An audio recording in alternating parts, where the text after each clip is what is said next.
Olá, olá! Eu sou Jaqueline Mânica e esse é o podcast Mentes que Conectam, gravados aqui nos estúdios da ProHub.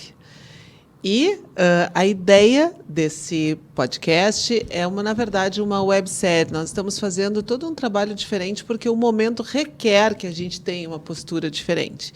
E é uma websérie reconstruindo o Rio Grande do Sul.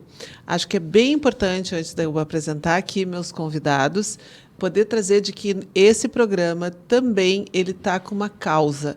E essa causa é apoiar o Instituto Colo de Mãe. O Instituto Colo de Mãe é um instituto que apoia, cuida das famílias atípicas. É da Roberta, é da Débora, são pessoas fantásticas, elas já vinham fazendo um trabalho há algum tempo, se dedicam a essas famílias atípicas, a essas mães, por isso Colo de Mãe. E agora elas conseguiram formar esse instituto, então nós estamos apoiando. E aí aqui eu conto, porque como nós estamos num segundo momento, a gente não pode baixar a guarda, a gente precisa continuar apoiando as boas causas. Então, o que eu vou pedir? Vocês vão encontrar o QR Code, todas as informações do Pix, que é um Pix sério, do Instituto Colo de Mãe. E você pode continuar depositando R$2, R$20, R$200, aquilo que for possível. Mas é importante que a gente siga abraçando e, principalmente, essas famílias, né, que realmente são poucos os lugares que fazem um trabalho tão sério quanto o que as gurias, vou chamar assim carinhosamente, elas estão fazendo.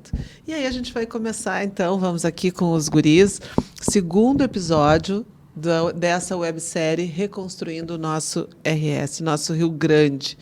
E aí os convidados são o Carlos Klein, proprietário da Via Condote Moda Masculina. Ele é vice-presidente do CDL, que é a Câmara dos Dirigentes Lojistas, aqui de Porto Alegre, e vice-presidente também do Cindy Lojas. Isso é muito bacana, né? Que a pessoa, além de cuidar do seu negócio, ela está ocupando um papel social. Né? Então, que bacana isso. E temos também aqui o Thiago, meu colega, né? Uma pessoa querida, uma pessoa que foi importante também para meus filhos, porque ele já trabalhava na época do Colégio Rosário, né? Era do marketing do Colégio Rosário, e já tinha assim, né, um legado, a gente vê como marca, né? Porque isso meus filhos lembram dele. Né? O Thiago, agora fiquei tanto contigo, me deu um branco teu sobrenome, Thiago. Thiago Rigo, meu Deus. Anotei só o Thiago, meu colega. Tá bom, né? Tá bom. O Thiago tá dentro, tão próximo. Thiago Rigo, que ele é jornalista, especialista em marketing e doutorando em comunicação, tá? Se virando nos 30, porque encarar um doutorado não é fácil. O Thiago, ele é professor na Escola de Comunicação, Artes e Design, a nossa Famecos, lá da PUC do Rio Grande do Sul. Ele atua há 18 anos em comunicação e marketing e atualmente ele está à frente da coordenação de marketing da PUC do Rio Grande do Sul. Também é palestrante e consultor nas áreas de comunicação e na relação das gerações com as tecnologias. E são os queridos, né? Porque aceitaram estar aqui com a gente, compartilhando as experiências. Guris, enquanto agora eu vou puxar aqui até para tomar meu café, né? E poder ouvir quem são vocês, porque isso eu acho que é super importante. Eu acho que a gente inspira as pessoas com as palavras, falando, mas nada melhor do que a gente contar o que a gente faz. Né? Eu acho que o exemplo ele arrasta. Então, guris, a palavra está com vocês, né? De vocês falarem um pouquinho de quem são vocês, como é que vocês chegaram até aqui? Carlos, não, vai fundo lá, Thiago. Quer que eu comece? Claro, tá. Jaque, obrigado pelo convite, Carlos. Um prazer te conhecer também. Que legal a gente poder estar aqui conversando sobre um assunto, os nossos assuntos, mas mais do que isso, né? Sobre o nosso estado, sobre o que a gente pode contribuir a partir da nossa experiência, do nosso conhecimento, pela nossa trajetória vivida, né? Acho que é isso que a gente compartilha aqui hoje. E eu sou filho do Sérgio, da Inete, do interior do Rio Grande do Sul, sou natural de Erechim. Né? Foi lá que eu nasci, fiquei até meus 15, 16 anos, fiz jornalismo, morei muitos anos em Passo Fundo.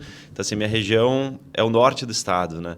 Que foi impactado lá no início da enchente, né? Lá no início de maio. Sim. Né? Aqui, isso passou por lá, esse fenômeno passou por lá. E, bom, 18 anos eu moro em Porto Alegre, hoje trabalho na PUC, mas há 18 anos eu trabalho com educação, basicamente, né? Seja em educação básica lá no Rosário, onde a gente se encontrou, né? De uma outra forma, né? Já que você, enquanto família rosariense, mãe rosariense, e hoje nós colegas na PUC, né? Enquanto professores, passei pelo Rosário, passei como marketing da mantenedora, dos colégios maristas, das unidades sociais. E depois me aventurei no mercado de educação ainda, mas num outro formato, né? num outro jeito de fazer educação, né? Que é o Grupo Fleming Educação, com pré-vestibular para medicina. E nos encontramos lá também. Nos encontramos lá também, é verdade. A gente vai se conectando, não é? Aí, só que daí, como só no profissional, eu fazendo um trabalho com... Isso.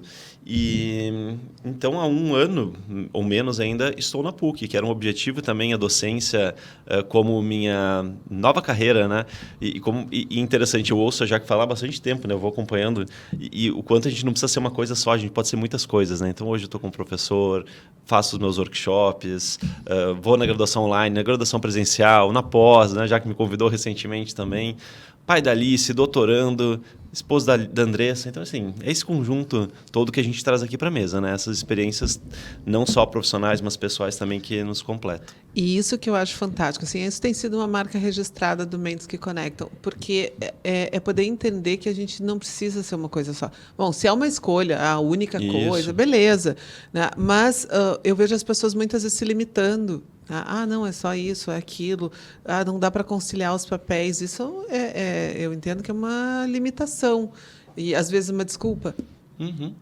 Porque a gente pode fazer mais de uma coisa. A gente pode estar à frente de um empreendimento e igual ter tempo para a sociedade, para o ponto. Então, isso é muito bacana. E por isso, né, assim, quando são as pessoas certas para estar aqui nesse momento que a gente precisa ter essa visão, essa flexibilidade. O Dale Carnegie chama de expansão da zona de conforto. Senão ninguém precisa sair da zona de conforto, porque todo mundo quer a zona de conforto, mas precisa expandir essa zona de conforto e é isso que a gente faz. Boa, né? Exato. Então, é uma expansão da zona de conforto. A gente não precisa limitar aquele ponto que a gente está acostumado, né? Aquela bolha que a gente está, a gente expande um pouquinho aquela bolha e acaba fazendo mais coisas. Mas eu sou o Carlos Klein, estou aqui agora no meio dessas duas autoridades em comunicação, aqui fazendo podcast, um economista empreendedor, costureiro, como a gente brinca lá no Sindlord, tem a turma dos costureiros e dos pedreiros, né? Que a preponderância aí dos negócios em Porto Alegre é confecção, calçados e material de construção, né, na maior representatividade do Sindlord. Então, a gente brinca lá que tem os costureiros e os pedreiros. Então, eu faço parte dos costureiros. Sou natural de Salvador do Sul, também na Serra Gaúcha. Vim morar aqui com 17 anos. Sou filho do Paulo e do Chico e da Nena. Né? A gente veio para cá em 98, aliás. Depois entrei na Faculdade de Economia na Universidade Federal do Rio Grande do Sul. Fazendo curso de Economia, acabei trabalhando numa fábrica, numa indústria de confecções, a convite de um tio que era dono dessa indústria. E aí, com a indústria, os negócios começaram a se complicar, porque bem naquela época começou a entrar muita importação chinesa. E aí as margens que a indústria operava no Brasil começaram a ficar muito apertadas e a gente visualizou que precisava entrar no varejo, né, fazer essa verticalização do negócio. E aí comecei a abrir lojas de moda feminina com a minha sócia Patrícia em 2006. Aí em 2007 a gente abriu uma segunda loja, as duas no Shopping Total. No meio do ano o shopping incendiou, pegou fogo. Meu Deus, tu tem história, hein? A gente abriu a primeira loja em março de 2006, a segunda loja em fevereiro de 2007. O Shopping Total tem muitas lojas, pequenas lojas, né? 2 andares, várias ilhas, então as pessoas meio que se perdiam lá dentro para encontrar a loja. Eu tinha uma loja de 13 metros quadrados. E aí disse, olha, em vez de ampliar a loja, então, aqui em cima, a gente abre uma outra lá embaixo de 10 metros quadrados, 12 metros quadrados, então fica com 2 pontos de venda que a gente dobra a quantidade de pessoas passando na frente da loja e otimiza o resultado. Então, abrimos em fevereiro de 2007 a segunda loja, em julho, dia 21 de julho, foi assim, dia 19 de julho eu comprei um carro 100% financiado, porque eu precisava de um carro, estava fazendo faculdade, estava trabalhando na fábrica, tinha minhas lojas e ainda ajudava a trabalhar nas lojas que era do meu primo. E aí precisava de um carro para ter mais agilidade, mais mobilidade. Aí comprei um carro lá, sempre não tinha o dinheiro estava investido na loja. Fiz a compra do carro, eu vou conseguir pagar a prestação, porque isso aqui é investimento no negócio. Dia 19 de julho eu comprei o carro, saí com uma pilha de boleto, dia 21 de julho o shopping pega fogo. dia 22 de julho, ali 23 de julho, eu disse, olha, eu não vou mais fazer isso, eu vou me focar na faculdade, vou ver se eu faço um concurso, alguma coisa mais tranquila, que não tenha risco, porque fiquei muito impactado com o incêndio.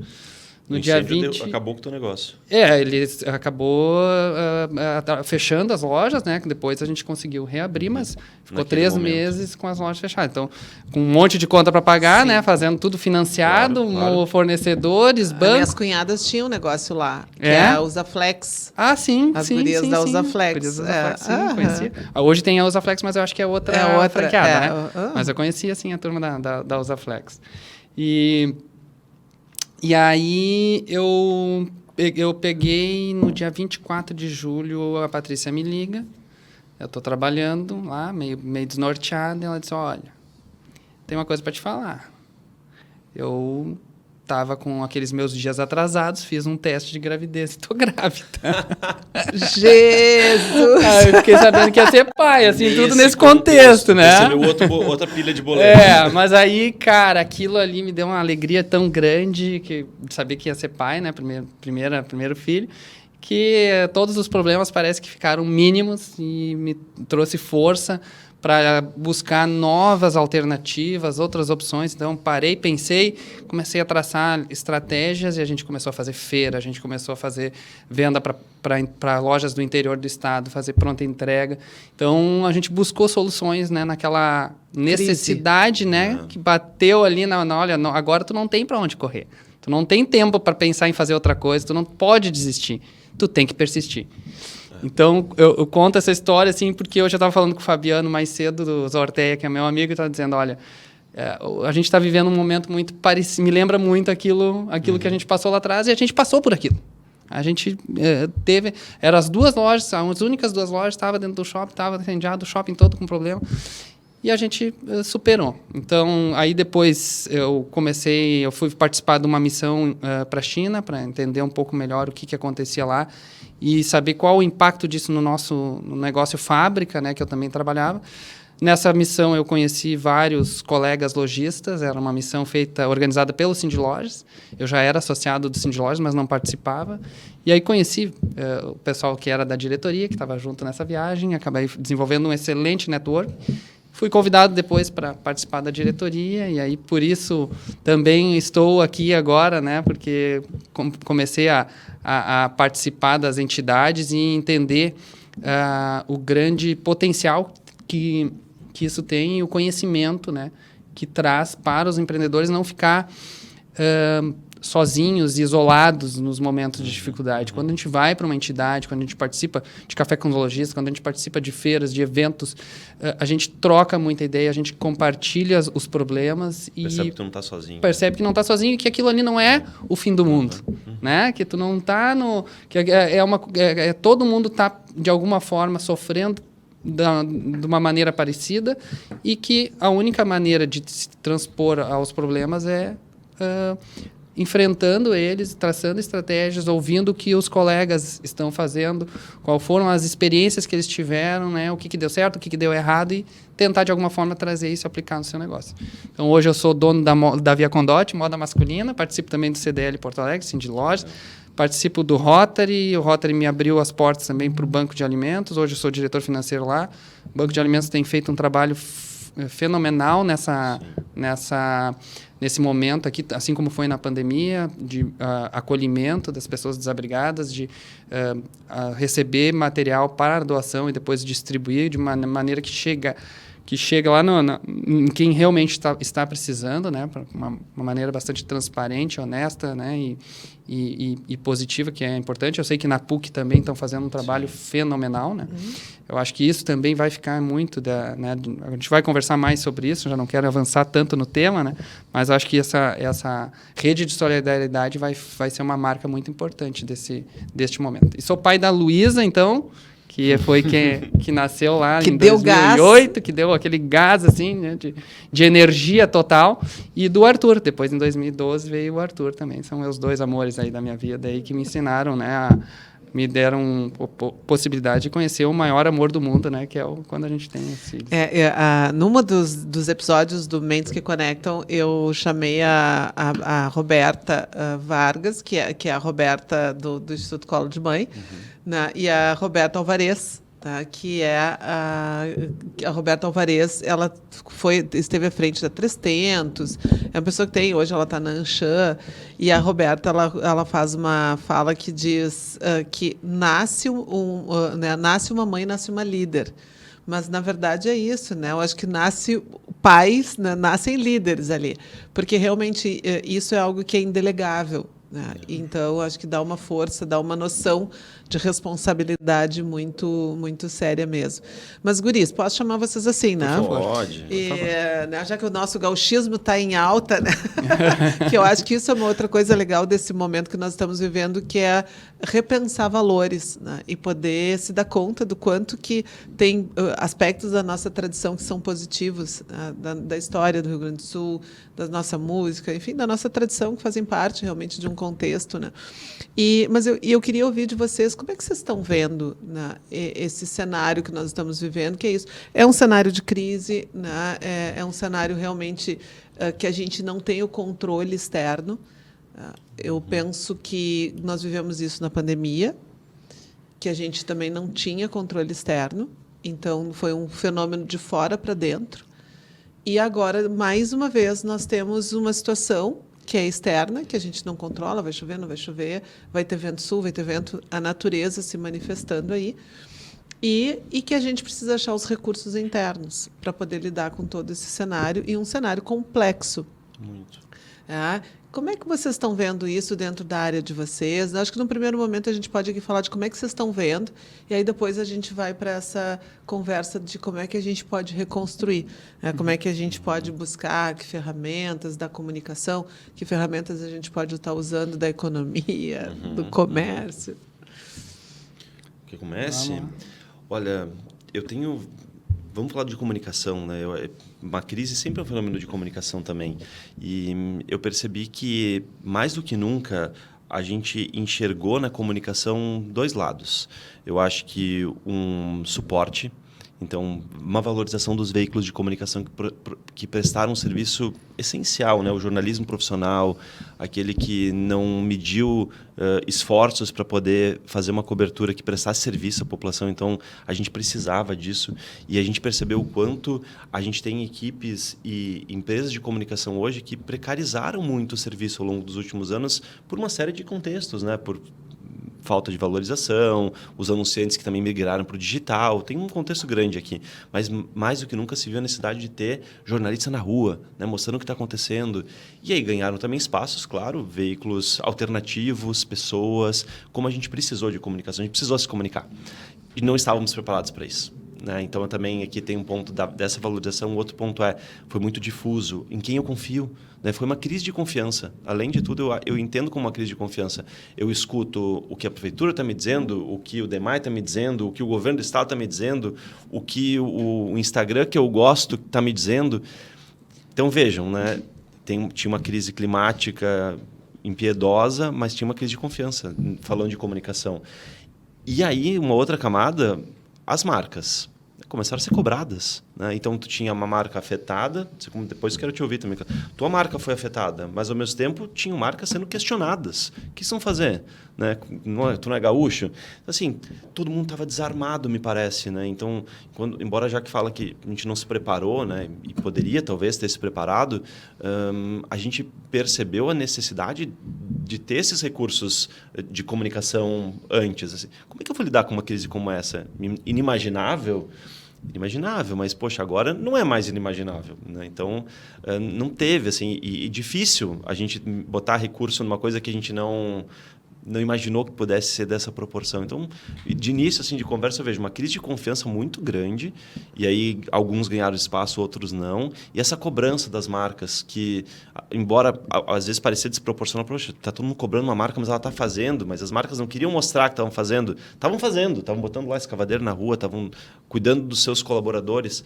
Então, até esse limite, quando eu tenho que falar, quando eu não tenho que falar, isso tudo foi posto à prova. Então, daqui a pouco também nas sugestões eu posso também contribuir pensando, raciocinando remando junto, assim, também faço o que agora, né?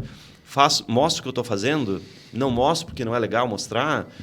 Anuncio, poxa, eu fico pensando no varejo, né? A gente pulou do Dia das Mães, vai pular direto para o Dia dos Pais, e é difícil para o varejo não ter aquele apelo comercial do calendário. O Dia dos Namorados, não sei se vocês têm essa percepção, passou batido para a gente, né? Não, mas, assim, não passou ainda, né? Não, mas já devia estar forte. A comunicação devia estar forte, todo mundo devia estar comprando. Sim. E a gente perdeu essa data, né, de força de venda, vamos pensar assim, na mídia.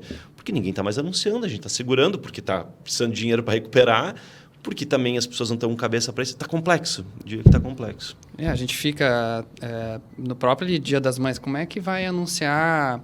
Porque o Dia das Mães ele é a segunda data do varejo, né? A mais importante, mas assim, também o maio ele marca a virada da coleção, né? Ele marca um lançamento de coleção, porque é quando esfria, as pessoas sentem a necessidade de comprar e os itens são muito mais caros, né? De valor mais alto, vamos dizer assim, né? Não mais caros, mas de valor agregado mais alto.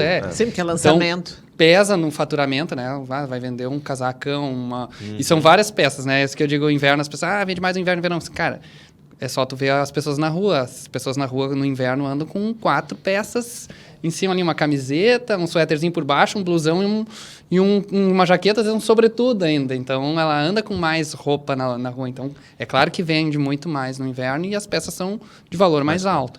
E o momento certo para fazer o frio é o mês de maio. Porque é quando as pessoas investem mais. Depois chega lá em julho, cara, mais um mês ou 2 de inverno, então eu não vou comprar, já vou esperar. Verdade. Então, é um mês importante. É um mês importantíssimo e fundamental, ainda mais num contexto que a gente tem de um inverno de 2023, que foi totalmente atípico, com a temperatura muito acima da média, praticamente todos os meses de inverno. Então, esse ano era para a gente começar com essa pegada assim, de fazer essa recuperação, né, principalmente para quem é da moda, para quem é do material de construção também, vende lareiras, vende outras coisas. Mas a gente ficou nesse dilema, cara, como é que eu vou... Tá, eu tenho como fazer um atendimento online, eu tenho como fazer, né, aqui um e-commerce, um WhatsApp, que foi feito na pandemia, mas como é que eu vou comunicar, sendo que as pessoas estão focadas agora em tentar ajudar quem está em cima das casas, porque ali ainda tinha muita gente em cima das casas precisando de resgate. A primeira quinzena de maio. Foi isso aí. Ou então, cara, preciso ir lá nos abrigos, fazer Tanto é que a gente fechou as lojas ali na primeira semana, tinha as lojas que não foram afetadas, fechou, e a gente foi tentar fazer algum tipo de conexão para conseguir bote, para conseguir jet ski. Amigos de fora do estado nos procuravam para fazer, como é que eu posso ajudar?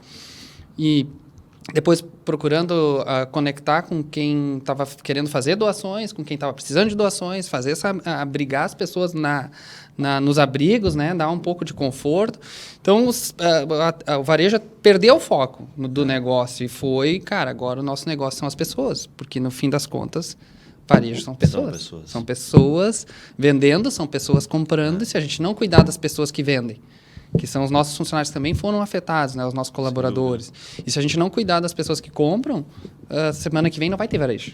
Então, a comunicação, tudo que estava preparado para o Dia das Mães, realmente se perdeu. No Dia dos Namorados ainda não tem o clima de festivo, volume, né?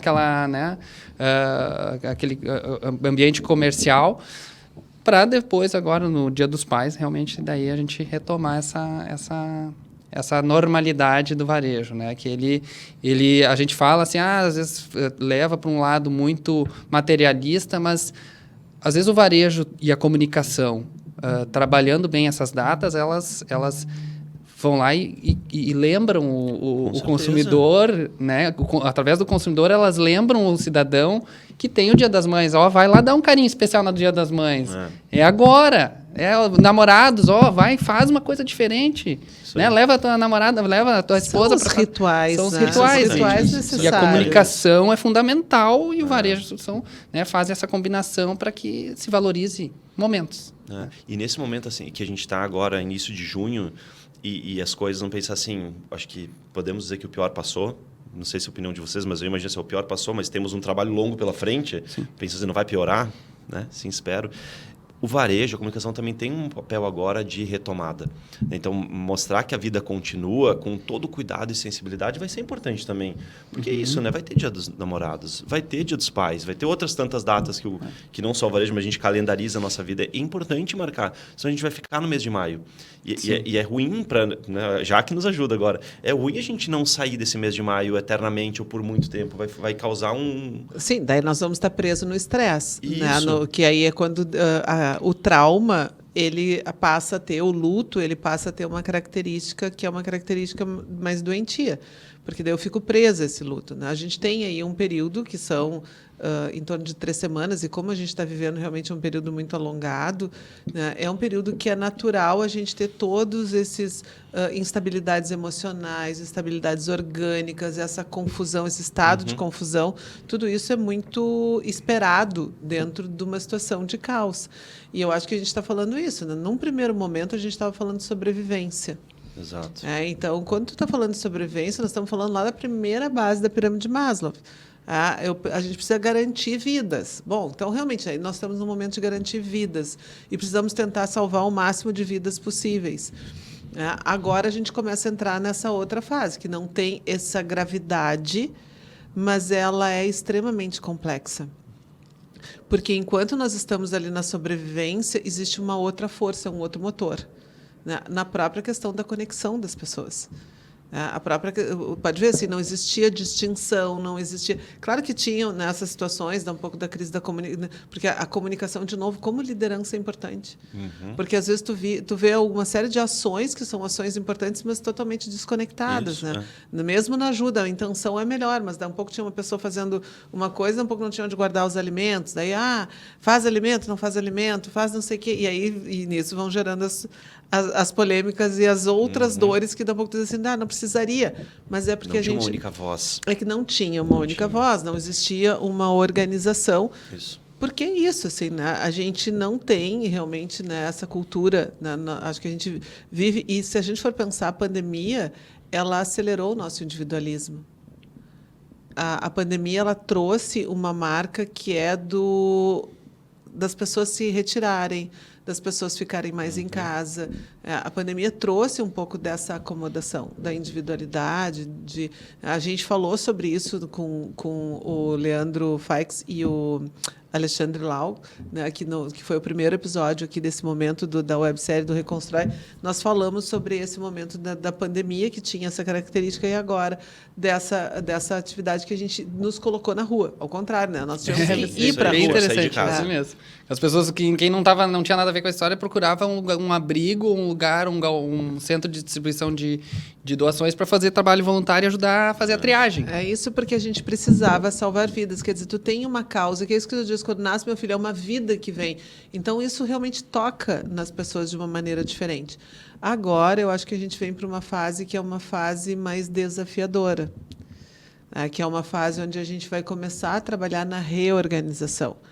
E é onde nós vamos encontrar muitas pessoas desorientadas, muitas pessoas descrentes, muitas pessoas fragilizadas emocionalmente. Então, nós temos aí um conjunto que ele é também muito sofrido, só que ele não tem essa causa tão escancarada que é salvar vidas. Mas, se a gente não se movimentar, nós vamos também perder vidas. Claro, porque se a gente não se movimentar, nós vamos ter aquela pessoa... o meu marido trabalha no CREA, né, que é o Conselho de Engenheiros, e eles foram fazer um trabalho em Venâncio Aires, né, para ver as casas que podem ser realmente... né, fazer um laudo do que é habitável e o que não é, o que está condenado. E aí tu olha isso, é uma cidade que não está ali. Né? Daí ele disse, tem um posto de gasolina ali, e a pessoa, o dono do posto, estava ali. E aí dizendo, né, mas quem são nesse momento não tem quem vai abastecer ali, porque essa cidade ela está realmente desabitada. Então esse é um momento que a gente precisa entender como que a gente vai de alguma forma estender nossas fronteiras, né? O que a gente pode fazer para a gente continuar sendo solidário. E eu acho, então, assim, esse é o exercício, porque daí no momento acomoda, aí as dores de algumas pessoas começam a ir para suas bolhas. e a gente perde um pouco desse senso da solidariedade. Essa é a minha preocupação, por isso esse podcast. Essencial. Para a gente poder estar conversando como é que a gente vai fazer para a gente manter essa energia, né? Essas ações. Não sei, tomei conta, né? Vocês têm que falar, mas eu me empolgo, assim, porque eu penso que é muito importante, gente. Eu acho que, assim, é bem como a gente estava conversando, assim, essa crise climática, né? Ela vem com efeitos em onda. Primeiro foi a invasão das águas nas casas, fazer os resgates. Primeira onda, resgates. Segunda onda foi acolhimento nos abrigos, né? A terceira onda é a onda da limpeza, que é a que a gente está vivendo agora. É a onda da que as pessoas chegam em casa, chegam no seu negócio, enxerga aquilo ali, tu vê assim, aquilo agride, porque a tua cozinha não existe mais. O teu quarto, a tua TV não existe mais. O videogame do teu filho não existe mais. Né? As bonecas da tua filha, né? as memórias, os quadros. O sofá, a sala, aquele cantinho. Então, tem todo esse, sabe, esse luto de ter que limpar, arrumar e tirar. E a quarta onda, que é a onda da reconstrução. E aí a gente vai precisar muito da ação dos governos para manter emprego e renda. Porque se a gente não tiver um emprego, se a gente não tiver a renda, essa fase pode ser decisiva para todos os efeitos daqui para frente. Então, o emprego que a gente não pode ter agora é uma onda de desemprego, né? E por isso a importância de tentar salvar empresas para salvar vidas. Sim. Então, claro, eu trago essa visão de empreendedor, de quem está lá no Sindloja, no CDL, mas é a onda econômica agora que a gente vai ter que forçar para também conseguir não evitar a quinta onda, que é a onda dos problemas neurológicos, psicológicos, que é a onda da saúde, já entrando nessa parte mais mental, porque a gente teve também uma onda de saúde física, que foi quem teve nas águas e tal. Então, eu acho que passa por uma competência da iniciativa privada e do poder público de construir uma solução rápida. Com celeridade, né? Celeridade, é para ontem, né? Então, nós temos agora, por exemplo, eu vou trazer um pouquinho da parte da economia aqui, né? Que é é onde eu domino, meu chão. Então, assim, a suspensão, a possibilidade de suspensão de contrato de trabalho, sem ter que desligar o trabalhador, ela é fundamental. Nos moldes lá da pandemia. Lá da pandemia. Porque eu vou ter pessoas que talvez não vão estar aptas a voltar ao trabalho agora. Elas precisam de mais 20, 30 dias para reconstruir a sua casa, para pintar. Ela não tem como pagar um pedreiro, um pintor. Ela vai querer fazer a reconstrução e aí ela não pode vir trabalhar. E a empresa não tem como pagar o trabalhador sem que ele esteja presente. E às vezes a empresa também não precisa dele naquele momento, porque retraiu tanto o mercado, que tu tem lá uma loja que tinha 8 vendedores, que hoje só precisa de 5 pelo volume de vendas. Então, qual é a opção lógica, racional, matemática? Demite 3. Desligar. Mas a decisão emocional, lógica e matemática de médio prazo, não. Se eu botar 3 na rua, eu vou ter... E todo mundo fizer a mesma coisa, o mercado vai cair efeito dominó. Então, quando o governo entra com uma possibilidade de suspensão, em que ele paga 1 ou 2 meses, que não precisa ser que nem na pandemia, que era indeterminado, 2 meses, para que a pessoa possa se reorganizar, para que a empresa possa se reorganizar, o trabalhador não é demitido, né? A renda está garantida daquela pessoa que está ali em casa. A empresa se reorganiza, o mercado se reacomoda, daqui a pouco começa a voltar e entra em ponto de equilíbrio de novo. Então, por isso que a gente tem sempre batido nessa opção da suspensão do contrato. Claro que o financiamento é muito importante. Complicado também, porque muitas empresas ainda estão pagando Pronamp lá da época da pandemia, que pegou um, depois pegou outro para pagar o primeiro, e aí tem ainda esse comprometimento. Então, vinha agora mais endividamento. É uma situação complexa, mas ameniza, né, para levar um pouquinho mais para frente essa situação. Interessante isso que tu falou das ondas. Eu fiz com os alunos uma análise de procura pelo termo enchentes no Rio Grande do Sul no Google, desde o início, do dia 1 lá de maio até agora. A gente tem um pico lá pelo dia 6, 7, assim, disparado. Todo o Brasil se deu conta que tinha essa crise. Antes era uma crise local, vamos pensar assim, midiática aqui. Então, lá, quando o Jornal Nacional começa a ser transmitido daqui, como no repórteres de outras emissoras vêm para cá, então o Brasil se dá conta, opa, tem um problema no Rio Grande do Sul. Aí essa curva vai descendo. Daí tem lá o cavalo caramelo, os resgates, né? E essa curva vai descendo. Aí tem agora a limpeza. E está acabando. Qual que é a preocupação? A repercussão diminui muito. Fica isso. Fica o empresário, fica quem está limpando a casa. O Brasil não está mais vendo. E aqui não estou culpando a imprensa. É natural que seja assim. Sim. Deixa de ser um assunto midiático para o Brasil inteiro e vira um assunto local que a gente vai ter que dar conta. Estou comentando assim, Roca Salles, ano passado, foi destruída. A gente falava de Roca Salles um mês. Depois a gente não falou mais de Roca Salles. E eles estavam lá, né? Lutando, batalhando, mas ninguém mais falou deles. Vai acontecer mesmo, já está acontecendo a mesma coisa com a gente. Ninguém mais vai ficar falando do Rio Grande do Sul, porque o resto do Brasil, a vida vai seguir, né? E a gente vai ter que dar conta. E vai se tornar mais difícil, Carlos, é isso que tu está falando. Assim, se a gente não tiver essa série de artifícios legais em nível nacional mesmo, olhando para cá, como vai dar conta, né? Então é importante assim, a gente se dar conta que essa atenção agora está diminuída e vai depender da gente cada vez mais. E é isso. E o que acontece? E esse é meu medo. Porque tem uma característica muito forte na nossa cultura, que é a reação. Eu reajo depois. Né? Porque o que a gente vê assim, olhando para... vamos investir em prevenção de acidentes. Vamos investir na prevenção... Eu sempre trago semana de prevenção de acidentes. Nunca tem budget, nunca tem orçamento. Uhum. É uma semana meio ali, tem que fazer porque a lei... obriga que tu, a partir de tantos funcionários tu tem que ter uma CIPA, tu tem que ter... E aí, então, vamos fazer por obrigatoriedade, mas não tem a cultura da prevenção. Vamos investir nas pessoas. É custo, vem na linha do custo. Os custos invisíveis lá e vão se colocando. E aí, o que acontece? A gente vai estar pagando contas. Nós estamos pagando contas. E esse é o momento que nós vamos precisar pensar muito. E aí, o que é importante? Porque o que eu vi nesse momento que nós estávamos lá na emergência? A gente viu isso, assim, todas as instituições se associando. Eu vi muitas barreiras baixando. A própria questão do público e privado, que em vários momentos era um tabu, e a gente viu o público e privado junto. Trabalhando os meios de comunicação juntos.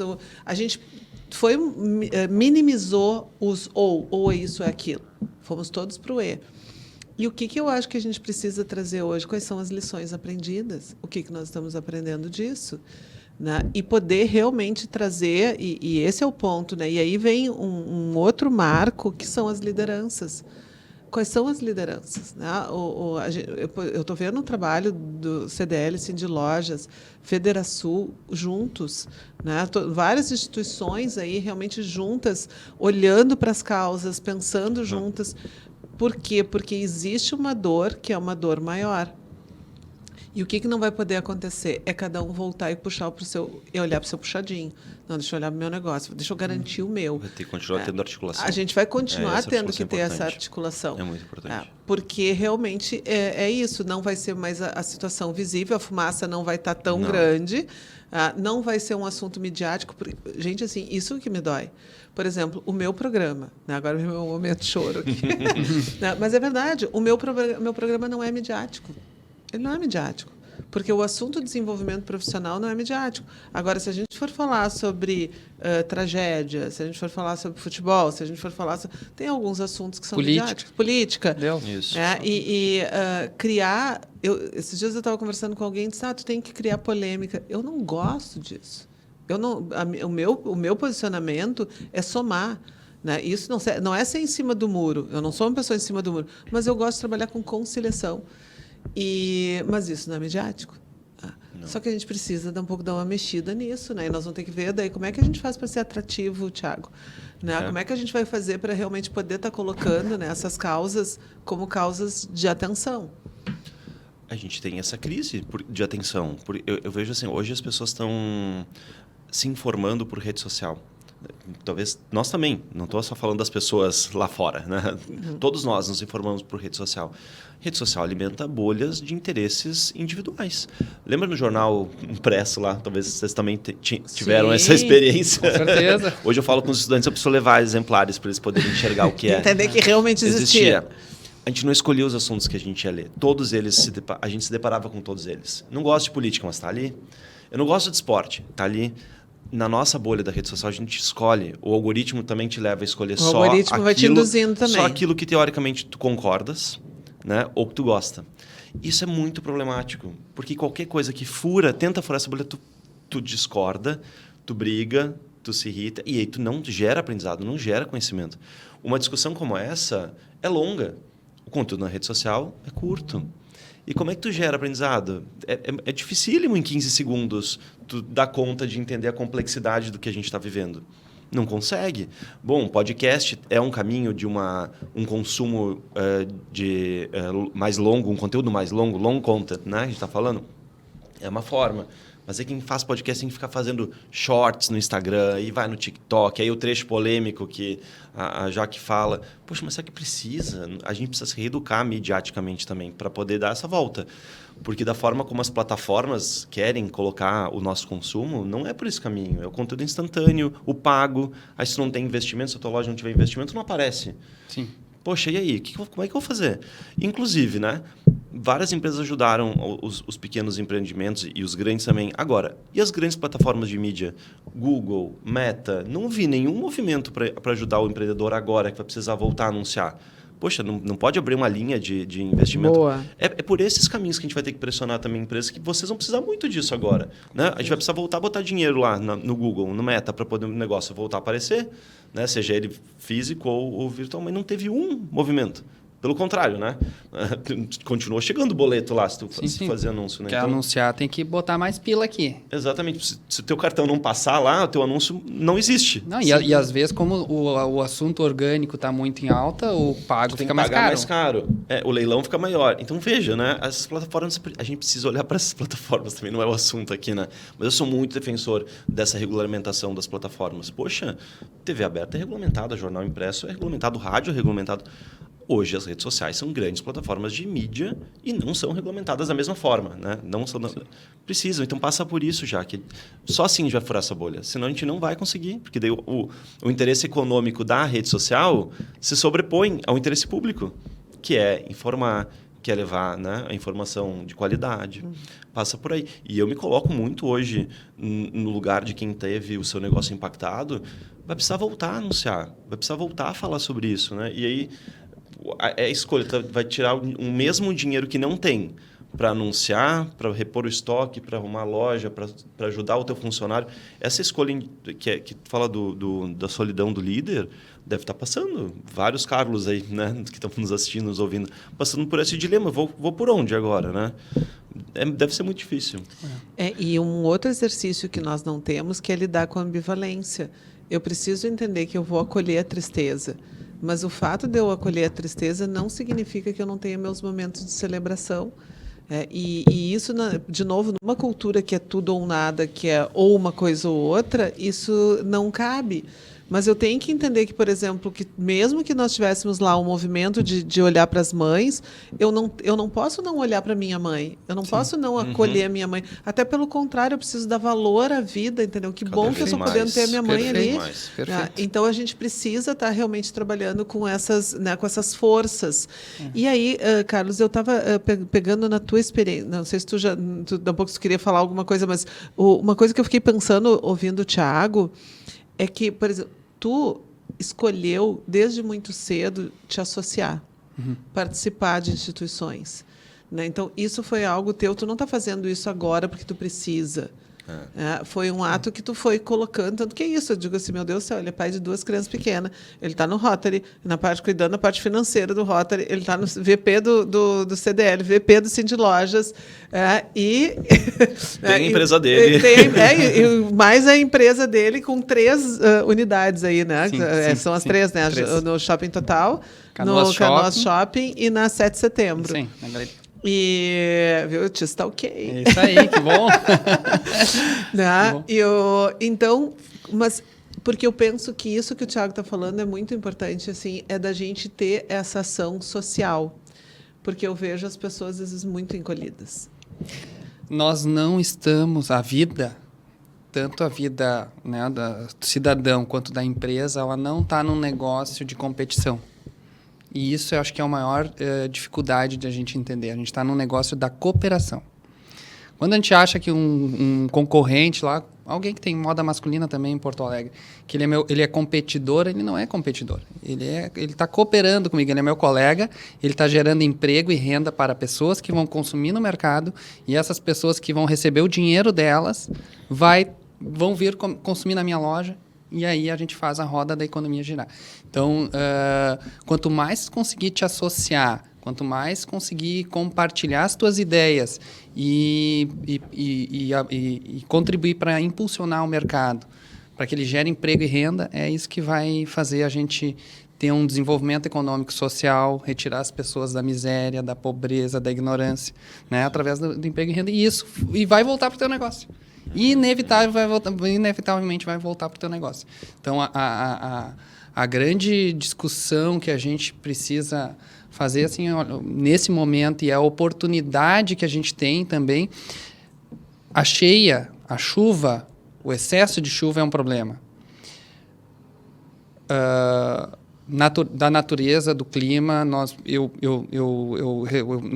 não entendo, não sou do ramo da geografia, da hidrologia e tal.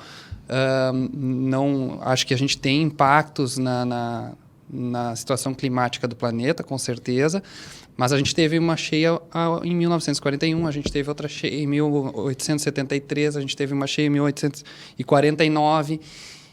Acontecem essas situações e a gente não tem poder sobre elas. Não temos como evitar uma chuvarada a cada 60, 70, 80 anos.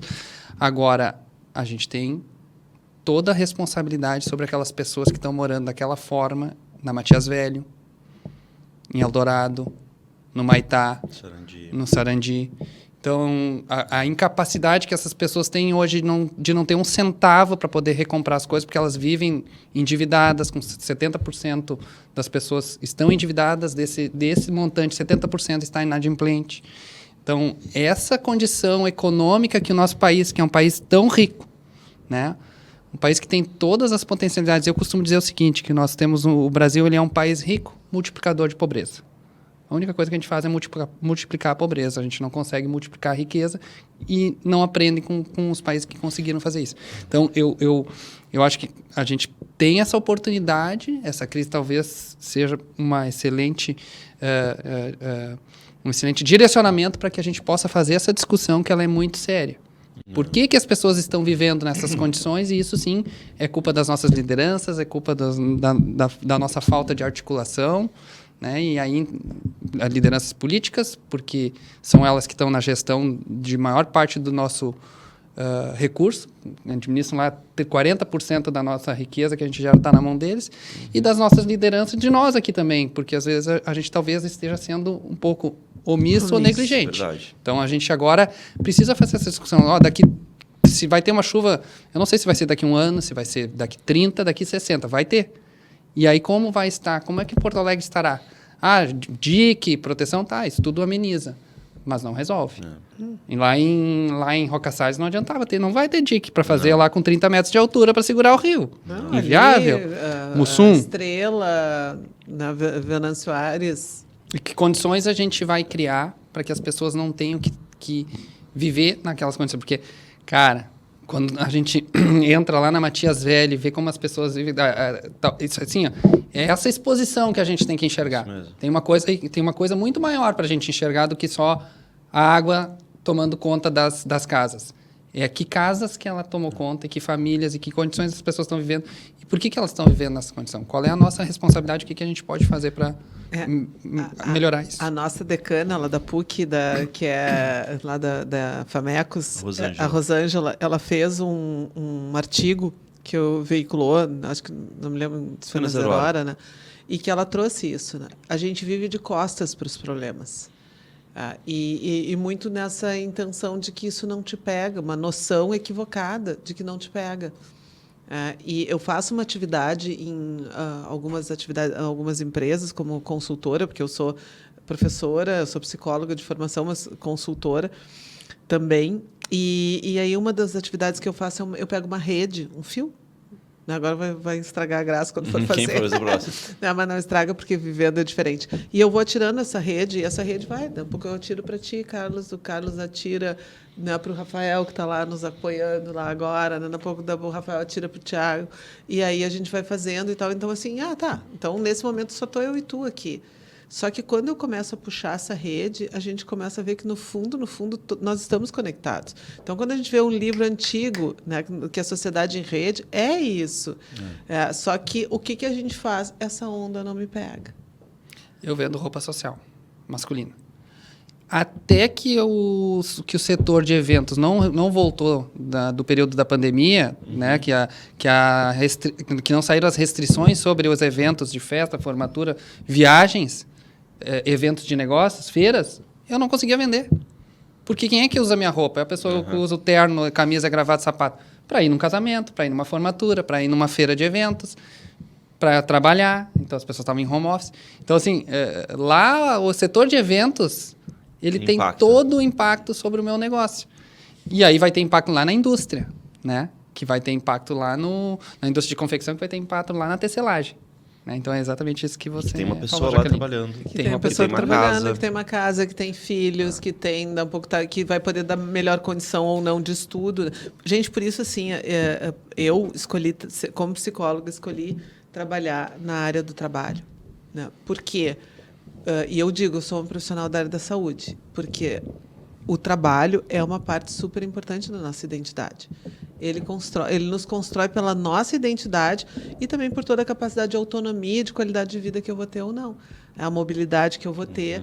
Então, é muito importante que a gente possa olhar e olhar com o E. Né? As áreas todas que são importantes. Né? Mas, guris, a gente tem que terminar. E aí, assim, rapidinho, né, uma dica, né, que vocês dão para as pessoas que estão nos ouvindo, né, para esse momento que nós precisamos realmente respirar fundo, não de forma eufórica, mas de uma forma realista, mas com esperança. A gente precisa cultivar esse acreditar. O que vocês dariam de dicas para quem está nos escutando?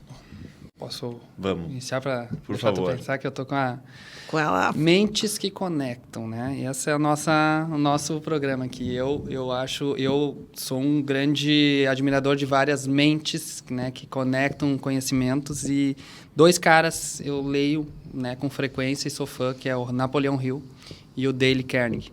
E o Dale Carnegie tem um livro que se chama lá Como Evitar Preocupações e Começar a Viver. E um dos ensinamentos que ele dá é o seguinte: quando tu tem uma situação de catástrofe, que tu não tem domínio, né, que é o que a gente está vivendo agora, tu tem que desenhar o pior cenário possível. O que poderia acontecer de pior? Cara, veio a água, levou a minha família, levou a minha casa, levou o meu negócio. Bom, esse é o pior. Depois tu vai vindo do pior para o melhor e traça o teu cenário. E aí tu começa a enfrentar aquilo de uma maneira que, escrevendo as metas e escrevendo todas as situações, né, para enfrentar aquilo de uma maneira técnica e não emocional. Né? Então, cada minuto que a gente passar pensando no luto deste momento das perdas econômicas, é um minuto a menos que a gente está pensando nas soluções. Então, a dica que eu dou é o seguinte: viver o luto para quem teve perdas materiais, que a gente está falando aqui. Claro que teve muitas perdas humanas, essas a gente tem que seguir lamentando e né, a gente se compadece, acolher e tal, e ficar, né, uma tristeza que não passa. Mas a questão das perdas materiais, que é a pauta aqui, né, de quem teve seu negócio afetado, as famílias que tiveram a sua casa afetada, cara, viveu aquele luto, 1 minuto depois começa a pensar nas soluções, arregaça a manga, trabalha, vai atrás, porque vai conseguir conquistar de novo. Não está partindo do zero. Tu não está partindo do zero, porque tu tem um conhecimento acumulado desses anos todos, de tudo que tu já fez, então tu já parte lá na frente, né? Não é do partir do zero, começar do zero de novo. Tu já começa lá na frente, né? Num ponto à frente do ponto de partida. Então, não perca a esperança. Olha eu aqui olhando para ele assim. Que legal, né? Que legal. Eu acho que ele já começou com a frase do Dale, né, dizendo que a zona de conforto, a gente tem que expandir essa zona de conforto. E aí fecha com essas reflexões. Quem sabe eu vou trazer uma dica aqui, olhando a minha área e as dúvidas que a gente tem hoje de o que eu faço, né, de comunicação, marketing. E a palavra que eu trago é autenticidade. mais do que nunca, a gente percebe que a comunicação que as marcas têm feito, quanto mais autênticas, mais estão conectando. Porque se a gente está vivendo a crise também das inteligências artificiais, da pasteurização, parece que tudo é tão igual. E aí parece que tu entrega para um profissional que vai multiplicar cards, fazer anúncios muito parecidos. Ganha espaço, eu vi nessa crise acontecer muito, a autenticidade ganha muita força. É um vídeo simples, autêntico, mostrando o que está acontecendo, pedindo ajuda. As pessoas tinham medo de pedir ajuda, parecia feio pedir uma ajuda. Uma marca grande pedindo ajuda, precisa pedir ajuda sim. Aí que tu vai perceber se tu tem mesmo uma comunidade que te apoia. E vimos tantos exemplos legais no interior, de proprietários de loja mostrando, dizendo, eu preciso que vocês voltem a comprar, eu preciso que vocês me ajudem. E as pessoas foram lá, ajudaram a comprar, a limpar a loja, dizer, tudo é importante. Então, assim, sejam autênticos. Sejam autênticos. Depois vai fazer mídia, depois o calendário do varejo tem que voltar, mas começa sendo autêntico. Porque eu acho que é um caminho assim, ó, que a gente precisa agarrar e continuar com ele, porque é muito melhor e muito mais... Eu acho que a gente vai ser muito mais exitoso dessa forma. E eu percebi toda essa autenticidade aqui. Nessas mentes e corações que se conectaram aqui. Né? Obrigado, guris. Muito obrigada realmente pela gentileza de vocês. Eu acho muito genuíno isso, da gente poder continuar compartilhando, da gente poder trazer as nossas ideias, a gente poder abrir o coração e poder trazer estratégias. Obrigada mesmo. E a gente tem que encerrar. Né, eu fiquei aqui, eu estou na ponta da cadeira, né? Por mim, eu continuava mais essa conversa por mais muito tempo. Passou muito rápido. Mas essa é um dado de realidade, né? Que se é muito tempo as pessoas também não assistem. Quem ficou até aqui, obrigado. Obrigado. E aí vem aquilo, né? Realmente compartilha com as pessoas, que é importante a gente poder levar boas informações, levar conteúdo, levar mensagens que possam estimular e jogar as pessoas para cima. Volto a dizer, de forma respeitosa, né, de forma realista, né? Então não é um otimismo não é, né? Mas é realismo, mas com essa esperança e acreditando, podendo olhar quais são as possibilidades que tem. A tua culpa agora de consumir ou de fazer qualquer coisa por conta do contexto é parte do problema e não da solução.